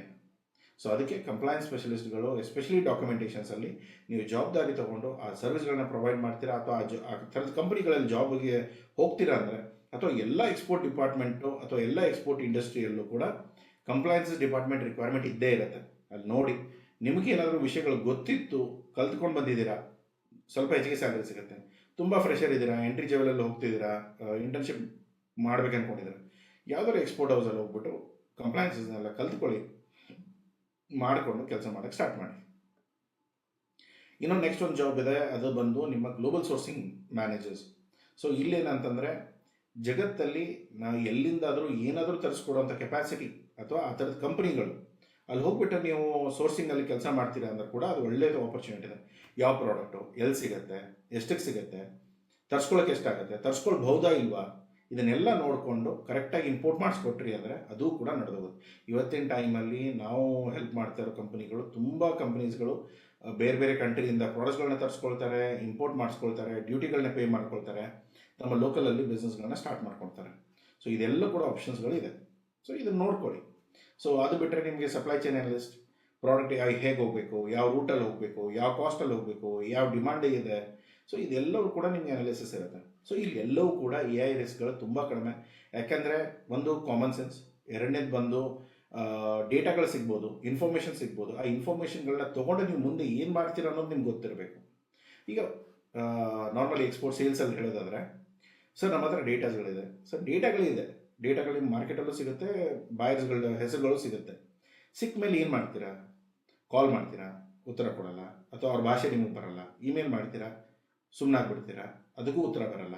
ಸೊ ಹೀಗೆ ಆಗ್ತಾ ಹೋದರೆ ನಿಮಗೆ ಬಿಸ್ನೆಸ್ ಹೇಗೆ ಬರುತ್ತೆ, ಎಲ್ಲಿಂದ ಬರುತ್ತೆ, ಏನು ಮಾಡಿದರೆ ನಿಮಗೆ ಬಿಸ್ನೆಸ್ ಬರಬಹುದು, ಇದಕ್ಕೂ ಉತ್ತರ ಗೊತ್ತಿಲ್ಲ ಅಂತಂದರೆ ಎಲ್ಲ ಡಿಪಾರ್ಟ್ಮೆಂಟ್ಗಳು ನೀರೇ. ಸೊ ಯಾವುದೂ ಸರಿಯಾಗಿ ಕೆಲಸ ಆಗದೆ ಹೋದರೆ ನಾರ್ಮಲಿ ಆ ಎಕ್ಸ್ಪೋರ್ಟ್ ಕಂಪ್ನಿ, ಯಾವ ಕಂಪ್ನಿಗೆ ನೀವು ಕೆಲಸ ಮಾಡ್ಬೇಕು ಅಂದ್ಕೊಂಡಿದ್ದೀರಾ, ಅಥವಾ ಎಕ್ಸ್ಪೋರ್ಟ್ ಕಂಪ್ನಿನೇ ಇರ್ಬೋದು, ಎಲ್ಲವೂ ಕೂಡ ಮುಳುಗೋಗುತ್ತೆ. ಸೊ ನಿಮ್ಮನ್ನು ಕೆಲಸಕ್ಕೆ ಇಟ್ಕೊಂಡು ನೀವು ಮಾಡದಿರೋ, ನೀವೇನೋ ಅವ್ರಿಗೆ ಸಹಾಯ ಮಾಡಲಿಲ್ಲ, ಅವ್ರ ಕಡೆಯಿಂದ ಏನೋ ಅವರಿಗೆ ದುಡ್ಡು ಬರಲಿಲ್ಲ, ಅವರಿಗೆ ಬಿಸ್ನೆಸ್ ಬೆಳೀಲಿಲ್ಲ, ಏನೂ ಆಗಲಿಲ್ಲ ಅಂದರೆ ನಿಮ್ಮ ಹತ್ರ ಕೆಲಸ ಅವ್ರ ಹತ್ರ ಏನೂ ಇರಲ್ಲ. ಸೊ ಅಲ್ಲಿಂದ ಅವರು ಎಕ್ಸಿಟ್ ಆಗ್ತಾರೆ, ಅಥವಾ ನಿಮ್ಮನ್ನು ಜಾಬಿಂದಾದರೂ ತೆಗಿತಾರೆ, ಇಲ್ಲ ಅಂದರೆ ಅವರೇ ಕಂಪ್ನಿನ ಮುಚ್ಕೊಂಡು ಹೋಗ್ತಾರೆ. ಓಕೆ. ಸೊ ಕೀ ಅಕೌಂಟ್ ಮ್ಯಾನೇಜರ್ಸ್ಗಳು, ಯಾವ ಅಕೌಂಟ್ ಇದೆ, ಯಾವ ಥರ ಸರ್ವಿಸ್ ಕೊಡ್ತಾ ಇದ್ದೀರಾ, ಯಾವ ಥರ ಕ್ಲೈಂಟ್ಸ್ ಇದ್ದಾರೆ. ಸೊ ಇದರಲ್ಲಿ ಏನಾದರೂ ದೊಡ್ಡ ದೊಡ್ಡ ಕ್ಲೈಂಟ್ಗಳ ಜೊತೆ ನಿಮ್ಮ ಕೆಲಸ ಬಂತು, ಯಾವುದೋ ದೊಡ್ಡ ಕ್ಲೈಂಟ್ಸ್ಗಳ ಹತ್ರ ನೀವು ಬಲ್ಕ್ ಆರ್ಡರ್ಸ್ ತೊಗೊಂಡು ಬರ್ತಾ ಇದ್ದೀರಾ, ಸೊ ಅದನ್ನೆಲ್ಲ ನೀವು ಮಾಡ್ತಾ ಹೋದರೆ ತುಂಬ ಸಮಸ್ಯೆಗಳೇನು ಬರಲ್ಲ. ಈ ಪ್ರೊಫೈಲ್ಗಳಲ್ಲಿ ಸ್ವಲ್ಪ ಎಕ್ಸ್ಪೀರಿಯನ್ಸ್ ಬೇಕಾಗುತ್ತೆ. ಸ್ವಲ್ಪ ನೀವು ಕಲ್ತ್ಕೊಂಡು ಬಂದರೆ ಈ ಡೊಮೇನ್ಸ್ಗಳಲ್ಲಿ ತುಂಬ ಫ್ಯೂಚರ್ ಇದೆ. AI ತುಂಬ ಚೇಂಜಸ್ ಏನಾಗಲ್ಲ. ಲೆವೆಲ್ 3 ಎಲ್ಲ ಆದರೆ ಇಲ್ಲಿ ನೀವು ಟಾಪ್ ಲೇಯರ್ ಅಂತ ಹೇಳ್ತೇವಲ್ಲ, ಡೆಸ್ಟಿನೇಷನ್ ಮುಟ್ಟೋದು. ಇಲ್ಲಿ ಎಕ್ಸ್ಪೋರ್ಟ್ ಮ್ಯಾನೇಜರ್, ಇಡೀ ಕಂಪ್ನಿ ಕಂಪ್ಲೀಟ್ ಎಕ್ಸ್ಪೋರ್ಟ್ ಡಿವಿಷನ್ನ ಅವರೇ ನೋಡ್ಕೊಳ್ತಾರೆ. ಸೊ ಏನಿಲ್ಲ ಅಂದರೂ ಕೂಡ 18 ರಿಂದ 90 ಲಕ್ಷ. ಅದೇ ನೀವು ಕಾರಿಡಾರ್ ಹೆಡ್ ಆಗಿರ್ಬೋದು, ಅಥವಾ ನೀವು ಬೇರೆ ಏನಾದರೂ ಕೆಲಸ ಮಾಡ್ತಾ ಇದ್ದೀರಾ, ಕಂಪ್ಲೀಟ್ ಟ್ರೇಡ್ ಲೈನ್ ನೋಡ್ಕೊಳ್ತಾ ಇದ್ದೀರಾ ಅಂದರೆ ಅದು ಬಂದು ನಿಮಗೆ 20 ಲಕ್ಷದಿಂದ 1.5 ಕೋಟಿ. Okay. So global chain, complete supply chain ನೋಡ್ಕೊಳ್ತಾ ಇದ್ದೀರಾ, ಕಂಪ್ಲೀಟ್ ಪ್ರೊಡಕ್ಷನ್ ಆಗಿರೋದನ್ನು ಅಲ್ಲಿವರೆಗೂ ಮುಟ್ಸೋದು, ಎಲ್ಲ ಪ್ರಾಡಕ್ಟ್ಗಳನ್ನ ಕರೆಕ್ಟಾಗಿ ನೋಡ್ಕೊಳ್ಳೋದು. ದೊಡ್ಡ ದೊಡ್ಡ MNC ಕಂಪ್ನೀಸಲ್ಲಿ ಈ ಥರ ಡೆಸಿಗ್ನೇಷನ್ಗಳಿಗೆ ಈ ಸ್ಯಾಲ್ರೀಸ್ಗಳು ಇರುತ್ತೆ, ನೋಡ್ಕೊಳ್ಬೋದು. ಅದೇ ನೀವು ಎಕ್ಸ್ಪೋರ್ಟ್ ಕನ್ಸಲ್ಟೆಂಟ್, GB ಎಕ್ಸ್ಪರ್ಟ್ಸ್ ಥರ ಕೆಲಸ ಮಾಡ್ತೇನೆ ಅಂದರೆ 40 ರಿಂದ 2 ಕೋಟಿ ನೀವು ಪರ್ಸ್ನಲ್ ಕೆಪಾಸಿಟಿಯಲ್ಲಿ ಕೂಡ ಮಾಡ್ಬೋದು.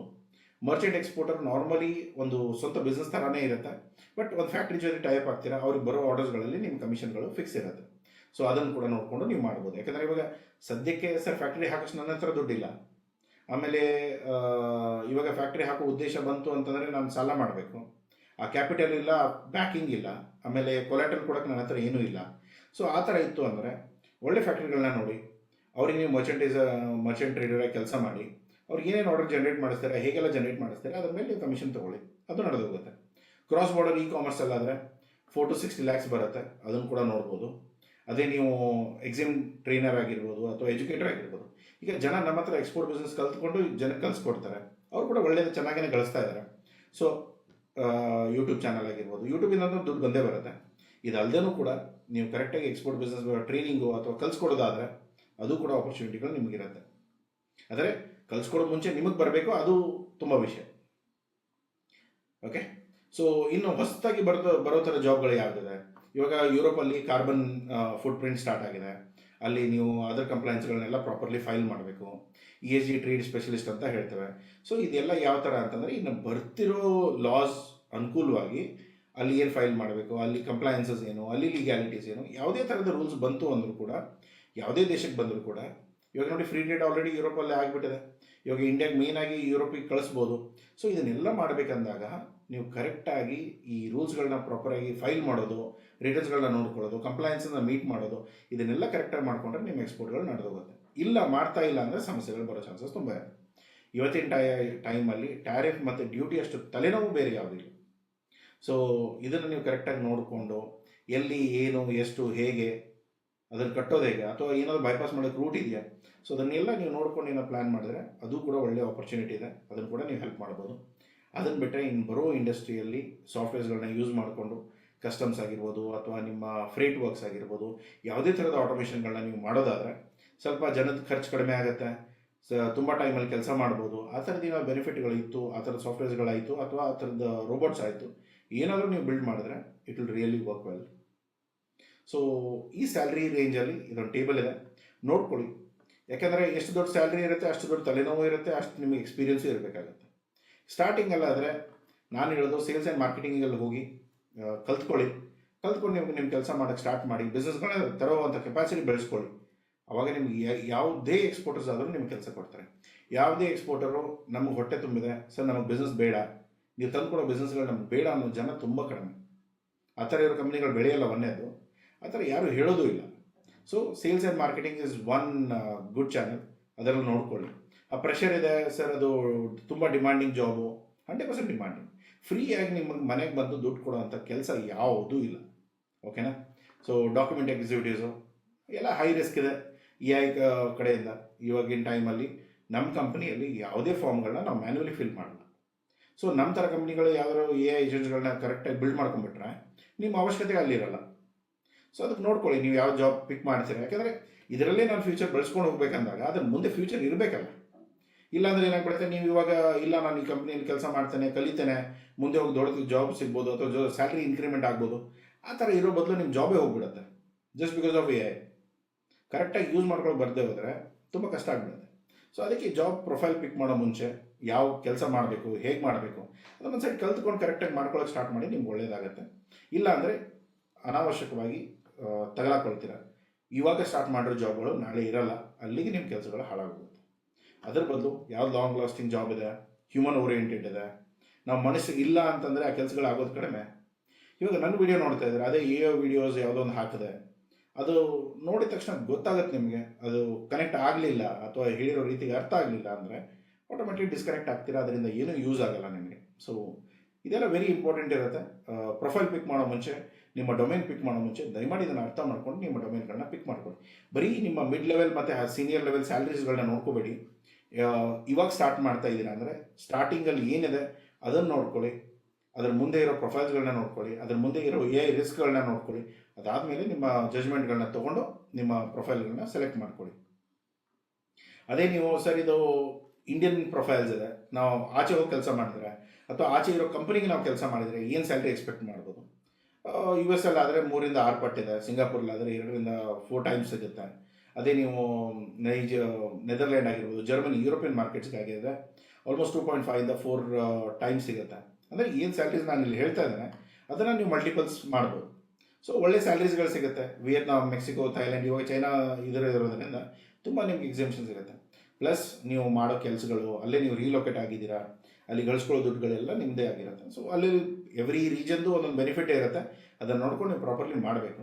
ಆದರೆ ಯಾವುದೇ ಕಂಪ್ನಿಗಳಾಯಿತು, ನೀವು ನಿಮ್ಮ ವ್ಯಾಲ್ಯೂಗಳನ್ನ ಇಂಟರ್ವ್ಯೂ ಅಲ್ಲಿ ಕ್ಲಿಯರ್ ಮಾಡದೆ ಹೋದರೆ ನಿಮಗೆ ಯಾವುದೇ ಥರದ ಬೆನಿಫಿಟ್ಗಳು ಸಿಗಲ್ಲ. ಸೊ ಅದರಲ್ಲಿ ಏನೂ ಯೂಸ್ ಇಲ್ಲ. ಸೊ ತಲೆ ಕೆಡಿಸ್ಕೊಳ್ಳೋಕೆ ಹೋಗಬೇಡಿ. ಸೊ ನೀವು ಫಸ್ಟು ಕಲಿಯೋದ್ರ ಮೇಲೆ ಫೋಕಸ್ ಮಾಡಿ, ಕಲ್ತ್ಕೊಂಡ್ಮೇಲೆ ಆ ಕಲ್ತಿರೋದನ್ನು ಹೇಗೆ ನಾನು ಬಿಸ್ನೆಸ್ ತೊಗೊಳ್ಬೋದು, ಅದರಿಂದ ಹೇಗೆ ಎನ್ಕ್ಯಾಶ್ ಮಾಡ್ಬೋದು, ಅದನ್ನು ಹೇಗೆ ನಾನು ಕಂಪ್ನಿಗಳಿಗೆ ಆ್ಯಸ್ ಅ ಸರ್ವಿಸ್ ಕೊಡ್ಬೋದು, ಹಾಗಿದ್ದಾಗ ಹೋಗ್ಬಿಟ್ಟು ಆ ಥರದ ಜಾಬ್ಗಳು ಓಪನಿಂಗ್ ಇತ್ತು ಅಂದರೆ ದಯಮಾಡಿ ಅಪ್ಲೈ ಮಾಡಿ. ಅದರಲ್ಲೂ ಕೂಡ ಇವತ್ತಿನ ಟೈಮಲ್ಲಿ ಲಿಂಕ್ಡ್ಇನ್ ಜಾಬಲ್ಲೆಲ್ಲ ನಿಮ್ಮ ಪ್ರೊಫೈಲ್ಸ್ಗಳು, ನಾನು ಹೇಳಿರೋ ಪ್ರೊಫೈಲ್ಗಳಲ್ಲಿ ಎಲ್ಲದರಲ್ಲೂ ಜಾಬ್ ಇದೆ. ಹೋಗ್ಬಿಟ್ಟು ಚೆಕ್ ಮಾಡ್ಕೊಳ್ಳಿ, ಅರ್ಥ ಮಾಡ್ಕೊಳ್ಳಿ, ಏನೆಲ್ಲ ಕಲಿಬೇಕು, ಹೇಗೆಲ್ಲ ಬೇಕು ಅದನ್ನು ನೋಡಿಕೊಂಡು ಪ್ರಾಪರಾಗಿ ಚೆಕ್ ಮಾಡಿಕೊಂಡು ನೀವು ಅದನ್ನೆಲ್ಲ ಸ್ಕಿಲ್ ಸೆಟ್ ರೆಡಿ ಮಾಡ್ಕೊಳ್ಳಿ, ಕಲ್ತ್ಕೊಂಡು ಹೋಗಿ. ಇಲ್ಲ ಅಂದರೆ ಅವರು ನಿಮಗೆ ಇಂಟರ್ನ್ಶಿಪ್ ಕೊಡೋಕ್ಕೆ ರೆಡಿ ಇದ್ದರೆ ಹೋಗ್ಬಿಟ್ಟು ಅಲ್ಲೇ ಕಲ್ತ್ಕೊಂಡು ಅಲ್ಲೇ ಕೆಲಸಕ್ಕೆ ಮಾಡಿಸ್ತಾ ಅವ್ರಿಗೆ ಜಾಯ್ನ್ ಆಗಿ, ಅದು ಆಪ್ಷನ್ಸ್ಗಳು ಇದೆ. ಓಕೆ. ಸೊ ಇವತ್ತಿನ ಟೈಮಲ್ಲಿ ಇನ್ವಾಯ್ಸ್ ಆಗಿರ್ಬೋದು, ಪ್ಯಾಕೇಜಿಂಗ್ ಲಿಸ್ಟ್ ಆಗಿರ್ಬೋದು, ಕಸ್ಟಮ್ ಫಾರ್ಮ್ಸ್ ಫಿಲ್ ಆಗಿರ್ಬೋದು, ಅಥವಾ ಕರೆಕ್ಟ್ HS ಕೋಡ್ ಯಾವುದು, ಈ ಪಾರ್ಟಿಗಳು ಬ್ಯಾಂಡ್ ಲಿಸ್ಟಲ್ಲಿದ್ದಾರಾ ಇಲ್ವಾ, ಅಥವಾ ಯಾವುದೇ ಥರದ ಕಂಟ್ರಿ ವೈಸು ರೂಲ್ಸು ರೆಗ್ಯುಲೇಷನ್ಸು ಕರೆಕ್ಟಾಗಿದೆಯೋ ಇಲ್ವೋ, ರೇಟ್ಸ್ ಎಲ್ಲ ಕರೆಕ್ಟಾಗಿದೆಯೋ ಇಲ್ವೋ, ಅಥವಾ ಅದರ ಕಂಟೈನರ್ ಬುಕ್ ಮಾಡಬೇಕೋ ಬೇಡವೋ, ಇದು ಎಲ್ಲವೂ ಕೂಡ ಆಟೋಮೆಟಿಕಲ್ಲೇ ನಡೆದೋಗುತ್ತೆ. ಸೊ ನೀವು ಆಗಿ ತಲೆ ಕೆಡಿಸ್ಕೊಂಡು ಮಾಡೋವಂಥ ಅವಶ್ಯಕತೆಗಳು ಏನೂ ಇಲ್ಲ. ಸೊ ಬೇಸಿಕ್ ವರ್ಕ್ಸ್ ಇದೆ, ಅದನ್ನು ನೀವು ಮಾಡ್ಕೊಂಡು ಹೋದರೆ ಸಾಕಾಗುತ್ತೆ. ಸೊ ಈ ಥರದ ಜಾಬ್ಗಳು ಅಥವಾ ಈ ಥರದ ಸರ್ವಿಸ್ಗಳಲ್ಲಿ ನೀವು ಹೇಗೆ ಸರ್ವೈವ್ ಆಗ್ಬೋದು, ಎಲ್ಲಿ ಮನುಷ್ಯ ಇಲ್ಲದೆ ಕೆಲಸ ಆಗಲ್ಲ ಆ ಜಾಬ್ಗಳನ್ನ ನೋಡ್ಕೊಳ್ಳಿ. ಬರೀ ಫಾರ್ಮ್ ಫಿಲ್ಲಿಂಗು, ಡಾಕ್ಯುಮೆಂಟ್ ಫೈಲಿಂಗು ಇದೆಲ್ಲ ಯಾರಾದರೂ ಮಾಡ್ಕೋಬೋದು. ಒಂದು ಕಮಾಂಡ್ ಕೊಟ್ಟರೆ ಏನು ಬೇಕೋ ಅದು ಬರೆದು ಕೊಟ್ಬಿಡುತ್ತೆ, ಅಲ್ಲಿ ಮುಗಿದೋಗಿತ್ತು ನಿಮ್ಮ ಕೆಲಸ. ಇವಾಗ ಕೋವಕ್ ಆಗಿರ್ಬೋದು, ಕರ್ಸರ್ ಆಗಿರ್ಬೋದು, ಬೇರೆ ಟೂಲ್ಸ್ಗಳನ್ನ ನಾವೆಲ್ಲ ಏನು ಯೂಸ್ ಮಾಡ್ತೇವೆ, ಅದೆಲ್ಲ ಯಾವ ಥರ ಅಂತಂದರೆ ಡೇಟಾಸ್ಗಳು, ಡಾಕ್ಯುಮೆಂಟ್ಸ್ಗಳನ್ನ ಫೈಲ್ ಅಪ್ಲೋಡ್ ಮಾಡಿಬಿಟ್ರೆ ಆ ಫಾರ್ಮ್ಗಳೆಲ್ಲ ನೋಡಿಕೊಂಡು ಡಾಕ್ಯುಮೆಂಟ್ನೆಲ್ಲ ಓದ್ಕೊಂಡು ತಾನೇ ಫಾರ್ಮ್ ಎಲ್ಲ ಫಿಲ್ ಮಾಡಿ ಸಬ್ಮಿಟ್ ಮಾಡಿಬಿಡುತ್ತೆ. ಸೊ ಆ ಥರ ಇದ್ದಾಗ ನಿಮ್ಮ ಜಾಬ್ಗಳು ಎಷ್ಟು ಬೆನಿಫಿಟಿಂಗ್ ಇದೆ, ರೈಟ್? ಸೊ ಆ ಥರ ಪ್ರಾಬ್ಲಮ್ಗಳನ್ನ ಮಾಡ್ಕೊಳಕ್ಕೆ ಹೋಗ್ಬೇಡಿ. ಯಾಕಂದರೆ ನೀವು ಹೊಸದಾಗಿ ಎಂಟರ್ ಮಾಡ್ತಾ ಇದ್ದೀರ ಅಂದರೆ ತುಂಬ ಸಮಸ್ಯೆಗಳನ್ನ ಮುಂದೆ ಮಾಡ್ಕೊಳ್ತೀರ. ಅದು ಬದಲು ಈಗ ಜಾಬ್ ಹೋಯಿತು, ಇವಾಗೆಲ್ಲ ಜಾಬ್ ಹೋದವರೆಲ್ಲ ಹೇಗೆ ಮನೇಲಿ ಕೂತ್ಕೊಂಡು ಏನು ಮಾಡಲಿ ಅಂತ ಯೋಚನೆ ಮಾಡ್ತಾ ಇದ್ದಾರೆ. ಆ ಥರ ಸಿಚುವೇಶನ್ಗೆ ನೀವು ಬರೋಕ್ಕೆ ಹೋಗಬೇಡಿ. ಪ್ರೊಫೈಲ್ ಪಿಕ್ ಮಾಡ್ಕೊಳ್ಳುವಾಗಲೇ ಕರೆಕ್ಟಾಗಿ ನೋಡ್ಕೊಂಡು ಪಿಕ್ ಮಾಡ್ಕೊಳ್ಳಿ, ಅದರಿಂದ ಕೆಲಸ ಮಾಡಿ. ಅದಾದಮೇಲೆ ಐಗಳು ಮಾಡಿದ ಮೇಲೆ ಆ ರೆಕಾರ್ಡ್ಸ್ಗಳನ್ನ ಚೆಕ್ ಮಾಡೋವಂಥದ್ದು, ಅಥವಾ ಅದಕ್ಕೂ ಕೂಡ ಹೊಸ ರೂಲ್ಸ್ಗಳೆಲ್ಲ ಬಂದಿದೆ, ಅದನ್ನೆಲ್ಲ ನೋಡ್ಕೊಳ್ಳಿ. ಇವತ್ತಿನ ಟೈಮಲ್ಲಿ ಐ ಬಂದಿರೋದ್ರಿಂದ ತುಂಬ ವಿಷಯಗಳು ಚೇಂಜ್ ಆಗಿದೆ, ಯಾವುದು ಕೂಡ ಹೊರಟೋಗಿಲ್ಲ. ಸೊ ಅದನ್ನು ತಲೆಯಲ್ಲಿ ಇಟ್ಕೊಂಡು ಕೆಲಸ ಮಾಡ್ಕೊಳ್ಳಿ. ಸೊ ಇವಾಗ ರಿಸ್ಕ್ ಏನಿದೆ, ಈಗ ಡಾಕ್ಯುಮೆಂಟೇಷನ್ ಆಗಿರ್ಬೋದು, ಸಿಂಪಲ್ ಕೊಟೇಷನ್ ಆಗಿರ್ಬೋದು, ಕೊಟೇಷನ್ಸಲ್ಲೂ ಕೂಡ ವೆರೈಟೀಸ್ ಇದೆ. ತುಂಬ ಕಾಂಪ್ಲೆಕ್ಸ್ ಇತ್ತು ಅಂದರೆ ಅಲ್ಲಿ ಮನುಷ್ಯ ಇಲ್ಲದೆ ಕೆಲಸ ಆಗಲ್ಲ, ಎಲ್ಲ ಡೇಟಾಸ್ಗಳು ಐಗಳು ಪ್ರಿಡಿಕ್ಟ್ ಮಾಡಲ್ಲ. ಸೊ ಕೊಟೇಷನ್ಸ್ ಆಗಿರ್ಬೋದು, ಬೇಸಿಕ್ ಕ್ಲಿಯರೆನ್ಸ್ ಟೈಪ್ ಆಗಿರ್ಬೋದು, ಇದನ್ನೆಲ್ಲ ಐಗಳು ಮಾಡ್ಕೊಂಡು ಹೋಗುತ್ತೆ. ಅದೇ ನೀವು merchandise, trade financing, e commerce, supply chain analyst, ಇದನ್ನೆಲ್ಲ ನೀವು ನಾರ್ಮಲಿ ನೀವೇ ಮಾಡಬೇಕಾಗತ್ತೆ. ಅಥವಾ ಮಿಡ್ ಲೆವೆಲಲ್ಲಿ ಸ್ವಲ್ಪ ಕಾಂಬಿನೇಷನ್ ಜೊತೆಗೆ ನೀವು ಕೆಲಸ ಮಾಡಿಕೊಂಡ್ರೆ ಸಾಕಾಗುತ್ತೆ. ಆದರೆ sales, export, compliances, key accounts, export head, consultation, ಇದೆಲ್ಲವೂ ಕೂಡ ಹೆಲ್ಪ್ ತೊಗೊಳ್ಬೋದು. ಬಟ್ ಅದು ಯಾರೇ ಮನುಷ್ಯಗಳು ಮಾಡದೆ ಹೋದರೆ ಅದನ್ನು ಯಾರೂ ನಂಬಲ್ಲ, ಅದನ್ನು ಯಾರೂ ರಿಪೋರ್ಟ್ಗಳನ್ನ ತೊಗೊಂಡು ಎಕ್ಸಿಕ್ಯೂಟ್ ಮಾಡೋಕ್ಕೆ ಹೋಗಲ್ಲ. ಸೊ ಅದನ್ನು ಅರ್ಥ ಮಾಡ್ಕೊಳ್ಳಿ. ಇನ್ನೂ ಹೊಸತರ ಬರ್ತಿರೋ ಜಾಬ್ಗಳು, ಟ್ಯಾರಿಫ್ ಅನಾಲಿಸಿಸ್ ಇರ್ಬೋದು, ಟೆಕ್ ಹೆಡ್ ಇರ್ಬೋದು, ಅಥವಾ ರಿವ್ಯೂವರ್ ಇರ್ಬೋದು, ಕಾರ್ಬನ್ ಕಂಪ್ಲೈನ್ಸ್ ಇರ್ಬೋದು, ಇದೆಲ್ಲ ಮುಂದೆ ಬರೋ ಜಾಬ್ಗಳು. ಅದು ಕೂಡ ನೀವು ನೋಡಿಕೊಂಡು ಕೆಲಸಗಳನ್ನ ಮಾಡ್ಕೊಂಡು ಹೋಗ್ಬೋದು. ಸೊ ಇವತ್ತಿನ ಟೈಮಲ್ಲಿ ದೊಡ್ಡ ಸಮಸ್ಯೆ ಇರೋದು ಎಲ್ಲಿ, ಟ್ಯಾರಿಫು ಪ್ರತಿ ದಿನ ಚೇಂಜ್ ಆಗ್ತಾ ಇದೆ. ಒಂದು ಕಂಟೈನರ್ ನಾವಿಲ್ಲಿ ಇಂಡಿಯಾದಿಂದ US ಕಳಿಸೋಷ್ಟರಲ್ಲೇ 4 ಸರಿ ಟ್ರಂಪ್ ರೂಲ್ಸ್ ಚೇಂಜ್ ಮಾಡ್ತಾರೆ. ಸೊ ಆ ಥರ ಆದಾಗ ಟ್ಯಾರಿಫ್ಗಳು ಯಾವ ಥರ, ಎಲ್ಲಿಂದ ಕಳಿಸ್ಬೋದು, ಯಾವ ರೂಟ್ ಯೂಸ್ ಮಾಡ್ಬೋದು, ಎಲ್ಲಿಂದ ನಾವು ಬೈಪಾಸ್ ಮಾಡ್ಬೋದು, ಅಲ್ಲೇನಾದರೂ ಲೂಪ್ ಹೋಲ್ ಇದೆಯಾ ಇಲ್ವಾ, ಅದನ್ನೆಲ್ಲ ನೀವು ಕಲ್ತ್ಕೊಂಡ್ಬಿಟ್ರೆ ನಿಮ್ಮ ಕೆಲಸಗಳು ಸಲೀಸಾಗಿದೆ. ಸ್ವಲ್ಪ ಟ್ಯಾರಿಫ್ ರೇಟ್ ಕಡಿಮೆ ಆಗಿತ್ತು ನಡುವೆ, ಸ್ವಲ್ಪ ಮಿಡ್ಡಲ್ಲಿ ಬರ್ತಾ ಮತ್ತೆ ಫೆಬ್ರವರಿಯಲ್ಲಿ ಮತ್ತೆ ಯುದ್ಧ ಸ್ಟಾರ್ಟ್ ಆಯಿತು, ಮತ್ತೆ ಪ್ರೈಸ್ಗಳು ಮೇಲೋಯಿತು, ಇನ್ಕ್ಲೂಡಿಂಗ್ ವಾರ್ ಪ್ರೀಮಿಯಮು, ಅದು ಇದು, ಇನ್ಶೂರೆನ್ಸ್ ಪ್ರೈಸಸ್ಸು ಪ್ರತಿಯೊಂದು ಹೆಚ್ಚಿಗೆ ಆಗಿದೆ. ಇವತ್ತಿನ ಟೈಮಲ್ಲಿ ಪೊಲಿಟಿಕಲ್ ರೂಟೆಡ್ ಕ್ಲೀನ್ ಆಗಿರೋದಂದರೆ ಕಂಪ್ಲೀಟ್ ಏಷ್ಯನ್ ರೀಜನ್ಸಲ್ಲಿ ಏನಿದೆ ಸ್ವಲ್ಪ ಶಾಂತಿ ಇದೆ. ಅದರಲ್ಲೂ ಕೂಡ ಮಲಕ ಸ್ಟ್ರೀಟು ಅದು ಇದು ಯಾವುದೂ ಬ್ಲಾಕ್ ಆಗಿಲ್ಲ. ಸೊ ಹಾಗಾಗಿ ನಮ್ಮ ಕೆಲಸಗಳು ನಡೀತಾ ಇದೆ. ಸೊ ನಿಮಗೆ ಈಗ ಬೇಕಾಗಿರೋ ಸ್ಕಿಲ್ ಸೆಟ್ ಏನು, ರೂಲ್ಸ್ಗಳು ಗೊತ್ತಿರಬೇಕು. HS ಕೋಡ್ ಅಂದರೆ ಏನು, ಒರಿಜಿನ್ ಅಂದರೆ ಏನು, ಸರ್ಟಿಫಿಕೇಟ್ ಆಫ್ ಒರಿಜಿನ್ಸ್ ಹೇಗೆ ಜನರೇಟ್ ಮಾಡ್ತಾರೆ, ಫ್ರೀ ಟ್ರೇಡ್ ಅಗ್ರಿಮೆಂಟ್ ಹೇಗೆ, ಯಾರ್ಯಾರ ಜೊತೆಗಿದೆ, ಯಾರ ಜೊತೆಗೆ ನಾವು ಟ್ರೇಡ್ಗಳನ್ನ ಮಾಡಿದರೆ ಬೆನಿಫಿಟ್ ಇದೆ. ಸೊ ಇದನ್ನೆಲ್ಲ ನೀವು ಕಲ್ತ್ಕೊಂಡು ನಿಮ್ಮ ಕಂಪ್ನಿಗಳಿಗೆ, ಯಾವ ಕಂಪ್ನಿಗೆ ಜಾಯಿನ್ ಆಗ್ತಿರೋ ಆ ಕಂಪ್ನಿಗೆ ದಾರಿ ತೋರಿಸ್ತಾ ಅವ್ರಿಗೆ ಹೆಲ್ಪ್ ಮಾಡ್ತಾ ಹೋದರೆ ನಿಮಗೆ ಬೆನಿಫಿಟ್ ಇದೆ. ಸೊ ಹೇಗೆ ಸೇಲ್ ಮಾಡ್ಬೋದು, ಯಾರಿಗೆ ಸೇಲ್ ಮಾಡ್ಬೋದು, ನೆಗೋಷಿಯೇಷನ್ ಹೇಗೆ ಮಾಡ್ಬೋದು, ಮಾರ್ಜಿನ್ಗಳನ್ನ ಹೇಗೆ ಇನ್ಕ್ರೀಸ್ ಮಾಡ್ಬೋದು, ಇದನ್ನೇ ವರ್ಕ್ ಮಾಡಿದರೆ ನಿಮ್ಮ ಸೇಲ್ಸ್ ಡೊಮೇನು, ಮಾರ್ಕೆಟಿಂಗ್ ಡೊಮೇನಲ್ಲಿ ಯಾರಿಗೆ ಮಾರಬೇಕು, ಅವ್ರ ಲೀಡ್ಸ್ಗಳನ್ನ ಹೇಗೆ ಕಲೆಕ್ಟ್ ಮಾಡಬೇಕು, ಯಾವೆಲ್ಲ ಸಿಸ್ಟಮ್ಗಳನ್ನ ರೆಡಿ ಮಾಡ್ಕೋಬೇಕು, ಇದೆಲ್ಲ ಕಲ್ತ್ಕೊಂಡ್ರೆ ನೀವು ಸೇಲ್ಸ್ ಆ್ಯಂಡ್ ಮಾರ್ಕೆಟಿಂಗಲ್ಲಿ ಸಕ್ಸಸ್ ಮಾಡ್ಕೋಬೋದು. ನಿಮ್ಮ ನಂಬರ್ಸ್ ಗೊತ್ತಿರಬೇಕು, ಎಷ್ಟಕ್ಕೆ ಮಾಡ್ತಾಯಿದ್ದೀರಾ, ಏನಕ್ಕೆ ಮಾಡ್ತಾಯಿದ್ದೀರಾ, ಎಲ್ಲಿಗೆ ಮಾಡ್ತಾಯಿದ್ದೀರಾ, ಏನೆಲ್ಲ ಕಾಸ್ಟ್ ಇನ್ಕ್ಲೂಡ್ ಆಗುತ್ತೆ ಅದನ್ನೆಲ್ಲ. ಆಮೇಲೆ ಇವತ್ತಿನ ಟೈಮಲ್ಲಿ ಯೂಸ್ ಮಾಡದೆ ಹೋದರೆ, ಇವಾಗ ಐಗಳು ಯಾರ್ದು ಜಾಬ್ ತೊಗೊಳ್ತಾ ಇಲ್ಲ, ಬಟ್ ಬರದೇ ಹೋದರೆ ನಿಮ್ಮ ಜಾಬ್ಗಳು ಏನು ಯೂಸ್ ಇಲ್ಲ. ಅದು ಕೂಡ ನಿಮ್ಮ ಎಫೆಕ್ಟಿವ್ ಆಗಿ ನಿಮ್ಮ 10 ದಿನದ ಕೆಲಸ ಒಂದೇ ದಿನದಲ್ಲಿ ಮಾಡಬೇಕಂದ್ರೆ ಯೂಸ್ ಮಾಡ್ಕೊಳ್ಳಿ. ಎಲ್ಲೆಲ್ಲಿ ಡಿಪ್ಲಾಯ್ ಮಾಡಬೇಕು ಅಲ್ಲಿ ಮಾಡಿ, ಎಲ್ಲಿ ನೀವು ಕೆಲಸ ಮಾಡಬೇಕು ಅಲ್ಲಿ ನೀವು ಮಾಡ್ಕೊಳ್ಳಿ. ಸೊ ಆ ಥರ ಆದರೆ ನಿಮ್ಗೆ ತುಂಬ ಒಳ್ಳೆಯದಾಗುತ್ತೆ. ಸೊ ಒಂದು ರೂಟ್ ನಿಮಗೆ ತುಂಬ ಡೀಪ್ಲಿ ಗೊತ್ತಿರಬೇಕಾಗಿರೋದು, 1 ಅಥವಾ 2 ಲೈನ್ಗಳನ್ನ ಪಿಕ್ ಮಾಡ್ಕೊಳ್ಳಿ. ಅಲ್ಲಿ ಏನು ರೂಟ್ ನಡೀತಾ ಇದೆ, ಹೇಗೆ ನಡೀತಾ ಇದೆ, ಅಲ್ಲಿ ಯಾವ ಥರ ಆಪ್ರೇಷನ್ ಮಾಡ್ಬೋದು ಅದನ್ನೆಲ್ಲ ನೋಡ್ಕೊಳ್ಳಿ. ಕಂಪ್ನಿ ಯಾವ ದೊಡ್ಡ ಪ್ರಾಬ್ಲಮ್ಗಳನ್ನ ನೀವು ಸಾಲ್ವ್ ಮಾಡ್ತಿರೋ, ಅದು ಎಷ್ಟು ದೊಡ್ಡ ಪ್ರಾಬ್ಲಮ್ ಇದೆ ಕಂಪ್ನಿಗೆ, ಅದರ ಮೇಲೆ ನಿಮ್ಮ ರೆವಿನ್ಯೂಗಳ ಗ್ರೋತ್ ಆಗಿರ್ಬೋದು ಅಥವಾ ನಿಮ್ಮ ರೆಲಿವೆನ್ಸಿ ಆಫ್ ಜಾಬ್ ಆಗಿರ್ಬೋದು, ಎರಡೂ ಕೂಡ ಅದರ ಮೇಲೆ ಡಿಪೆಂಡ್ ಆಗುತ್ತೆ. ಸೊ ನಿಮ್ಮ ಹೆಸರು ಮಾಡ್ಕೊಳ್ಳಿ. ಇಂಡಸ್ಟ್ರಿಯಲ್ ಈಗ ಜನ ನಿಮ್ಮನ್ನು ಹುಡುಕ್ ಬಂದು ಕೆಲಸ ಕೊಡಬೇಕು, ಅಥವಾ ನಿಮ್ಮ ಹತ್ರ ಜೊತೆ ಕೆಲಸ ಮಾಡಬೇಕು, ಅಥವಾ ನಿಮ್ಮನ್ನು ಆ್ಯಸ್ ಅ ಸ್ಯಾಲ್ರಿಗೆ ಅಂತ ಇಟ್ಕೋಬೇಕು, ಏನೇ ಮಾಡೋದಾದ್ರೂ ಕೂಡ ಒಂದು ರೆಪ್ಯುಟೇಷನ್ ಇರುತ್ತೆ. ಒಂದು ಲಿಂಕ್ಡ್ಇನ್ ಪ್ರೊಫೈಲ್ ಮಾಡ್ಕೊಳ್ಳಿ, ಪ್ರತಿಯೊಂದು ಅದರ ಬಗ್ಗೆ ಮಾತಾಡಿ, ಹೇಳಿ, ತಿಳ್ಕೊಳ್ಳಿ. ಕಂಟೆಂಟ್ ಕ್ರಿಯೇಟಿಂಗ್ ಇವತ್ತಿನ ಟೈಮಲ್ಲಿ ಏನು ದೊಡ್ಡ ವಿಷಯ ಏನಲ್ಲ. ಸೊ ಆರಾಮಾಗಿ ಮಾಡ್ಕೊಂಡು ಹೋಗ್ಬೋದು. ಸೊ ನಿಮಗೇನಾದರೂ ಈ ವಿಷಯಗಳಲ್ಲಿ ಹೆಲ್ಪ್ ಬೇಕಾಯಿತು ಅಂದರೆ, ಅಥವಾ ಎಕ್ಸ್ಪೋರ್ಟ್ ಇಂಪೋರ್ಟ್ ಬಿಸ್ನೆಸ್ಸಲ್ಲಿ ಬೆಳಿಬೇಕು, ಸೊ ನನಗೇನಾದರೂ ಹೆಲ್ಪ್ ಬೇಕು ಅನ್ನೋದಾದರೆ, so build with my plan ಇದೆ. ಪ್ರತಿದಿನ 8 ರಿಂದ 10 ಗಂಟೆವರೆಗೂ ಕೂತ್ಕೊಂಡು ಸೋಮವಾರದಿಂದ ಶುಕ್ರವಾರದವರೆಗೂ ನಾವು ಎಕ್ಸ್ಪೋರ್ಟ್ ಬಿಸ್ನೆಸ್ನ ಹೇಳ್ಕೊಡ್ತೇವೆ. ನಿಮಗಿರೋ ಡೌಟ್ಗಳನ್ನ ಕ್ಲಿಯರ್ ಮಾಡ್ಕೋಬೋದು, ಹೇಳಿರೋ ಕೆಲಸ ಮಾಡ್ಬೋದು. ನಾವೆಲ್ಲ ಹೇಗೆ ಎಕ್ಸಾಕ್ಟ್ಲಿ ಕೆಲಸ ಮಾಡ್ತೇವೆ ಅದನ್ನೇ ನಿಮಗೆ ಹೇಳ್ಕೊಡ್ತೇವೆ. ನೋಡಿಕೊಂಡು ನೀವು ಬೆಳೆಸ್ಕೊಂಡು ಹೋಗ್ಬೋದು. ಇಲ್ಲ ನಾನು ಮತ್ತು ನನ್ನ ಟೀಮ್ ಜೊತೆ ಕಲಿಬೇಕು, ಗ್ರೂಪಲ್ಲಿ ಕಲಿಬೇಕು. ಸೊ ಹಾಗಿದ್ರೆ ನಿಮಗೆ 6.5 ಲಕ್ಷ ಪ್ಯಾಕೇಜ್ ಇದೆ, ಎಲ್ಲವೂ ಕೂಡ 12 ತಿಂಗಳಿದ್ದೇನೆ. ಸೊ ವರ್ಷಕ್ಕೆ ಕಂಪ್ಲೀಟ್ ಸಪೋರ್ಟ್ ಇರುತ್ತೆ. ಏನೆಲ್ಲ ಮಾಡಬೇಕು ಸ್ಟೆಪ್ ಬೈ ಸ್ಟೆಪ್ ಹೇಳ್ತಾ ಹೋಗ್ತೇವೆ, ಮಾಡ್ತಾ ಹೋಗಿ ಎಕ್ಸಿಕ್ಯೂಟ್ ಮಾಡಿ ನಿಮ್ಮ ಕೆಲಸ ಮುಗಿಸ್ಕೊಳ್ಳಿ. ಅದಾದಮೇಲೆ ಇಲ್ಲ ಸರ್ ಎಲ್ಲ ನೀವೇ ನೋಡ್ಕೊಳ್ಳಿ, ನಿಮ್ಮ ಕಂಪ್ನಿಯಿಂದಲೇ ಎಕ್ಸಿಕ್ಯೂಷನ್ ಮಾಡಿಸಿ. ಇದು ನಾರ್ಮಲಿ ಎಕ್ಸ್ಪೋರ್ಟರ್ಸ್ ಅಂದರೆ ಕಂಪ್ನಿ ಇದ್ದವರು, ಜಾಬಿಗಲ್ಲ. ಸೊ ಇಲ್ಲ ನನಗೆ ಕಂಪ್ಲೀಟಾಗಿ ಎಲ್ಲ ನೀವೇ ನೋಡ್ಕೊಳ್ಳಿ ಅಂದರೆ ಅದರದ್ದು ಎಕ್ಸಿಕ್ಯೂಷನ್ ಪ್ಲ್ಯಾನ್ಸ್ ಇದೆ, ಅದನ್ನು ಕೂಡ ನೀವು ನೋಡ್ಕೊಳ್ಬೋದು. ಸೊ AI ಇವತ್ತಿನ ಟೈಮಲ್ಲಿ ಜಾಬ್ ಏನು ತೊಗೊಳ್ತಾ ಇಲ್ಲ. ಬಟ್ ಆದರೆ ಕೆಳಗಡೆ ಏಣಿಯಲ್ಲಿ ಕೆಳಗಡೆ ಇರೋ ಎಲ್ಲ ಕೆಲಸಗಳು ಹೋಗ್ತಾಯಿವೆ. ಸೊ ಅದಕ್ಕೆ ಬೇಗ ಮೇಲೆ ಹತ್ಕೊಳ್ಳಿ, ಕಲ್ತ್ಕೊಳ್ಳಿ. ಬೇಸಿಕ್ ಕೆಲಸಗಳನ್ನ AI ಕೊಡುವಂಥ ಕೆಲಸ ಮಾಡಿ. ಮೇಲೆ ಬೆಳೀತಾ ಬೆಳೀತಾ ಮೇಲ್ಗಡೆ ವಿಷಯಗಳನ್ನೆಲ್ಲ ಕಲ್ತ್ಕೊಳ್ಳಿ, ಎಕ್ಸಿಕ್ಯೂಟ್ ಮಾಡಿಕೊಂಡು ಕೆಲಸಗಳನ್ನ ಮುಂದುವರಿಸ್ಕೊಳ್ಳಿ. ಸೊ ಇದರಲ್ಲಿ ಏನಾದ್ರು ಡೌಟ್ ಇತ್ತು ಅಂದರೆ ಕಮೆಂಟ್ ಬಾಕ್ಸಲ್ಲಿ ಹಾಕಿ. ವಿಡಿಯೋ ಇಷ್ಟ ಆಗಿದ್ದರೆ ಲೈಕ್ ಮಾಡಿ, ಇಷ್ಟ ಆಗದೆ ಅಂದರೆ ಬೇರೆ ಯಾವುದೋ ಚಾನಲಲ್ಲಿ ತಲೆ ಹಾಕಿ. ಓಕೆನಾ? ಸಿಗೋಣ ಮುಂದಿನ ವಿಡಿಯೋದಲ್ಲಿ. ಈ ವಿಡಿಯೋ ಇಷ್ಟ ಆಗಿದ್ದರೆ ಸಬ್ಸ್ಕ್ರೈಬ್ ಕೂಡ ಮಾಡ್ಕೊಳ್ಳಿ. ಓಕೆ, ಸಿಗೋಣ ಮುಂದಿನ ವಿಡಿಯೋದಲ್ಲಿ. Till then take care, bye ಬಾಯ್.